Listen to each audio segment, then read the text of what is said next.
They're nervous because you meet. Yeah, I remember that's how I was with Jackie O. I was like really very nervous when I met her on a one-to-one. So I associate that is the same thing when people meet me for the first time is meeting Tina Turner, someone that's always been on television or on stage far away from you. Yeah, it's the same feeling of meeting someone that close. What did Jackie O meet you? Oh, she was in a hotel. I think she was having dinner there. She was there with friends and with what was his name? Onassis. Yeah. Um, to me, she always remained Mrs. Kennedy. And I was standing there in the hallway. It was during that time when times were really bad for me. And she was an uplift because she was someone that I looked to for manners and for all of that.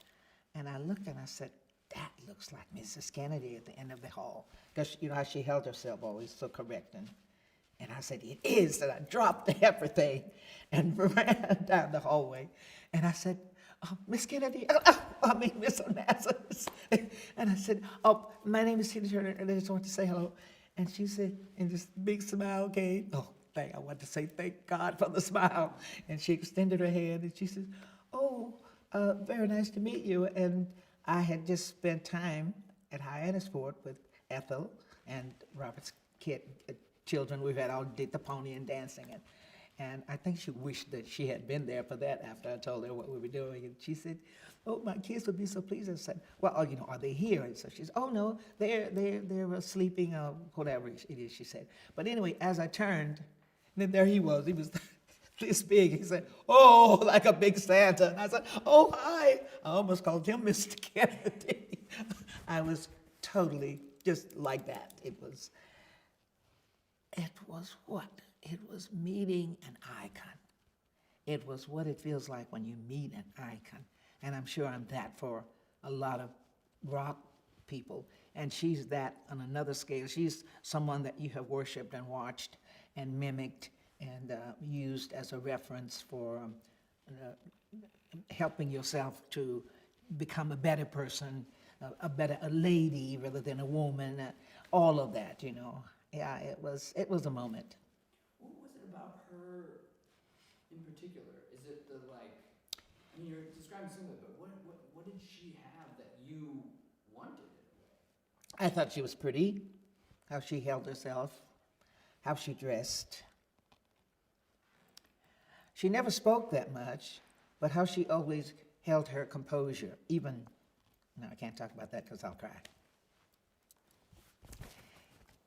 Even at the funeral, how she carried, you remember how she stood there, how she carried herself. She always carried herself correctly, it looked like. So that was something that when you're a country girl and you don't have anyone helping you with that, that's who you look to for that. Not Marilyn Monroe, which, oh, by the way, yes, I realized that. So that was a little competition there, but I never looked to those kind of stars for reference in terms of bettering myself. I always looked to try to become a lady, and I think Jackie was a perfect example of a lady. It's interesting. Yeah, because when you know you're not a lady, not that you do something necessarily, but you don't handle yourself in that way. People don't see you as a lady. How can I explain that? You weren't brought up as a lady. You were brought up as a country girl, farm girl, and then you join your mother, and you never become a lady because you're not in the environment of that. And then when you see someone that carries themselves so nicely, and you say, I want to be like that.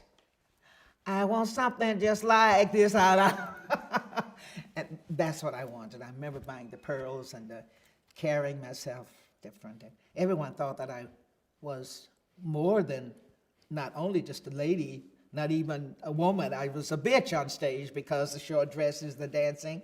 And I think I looked more to a lady because of my style as well.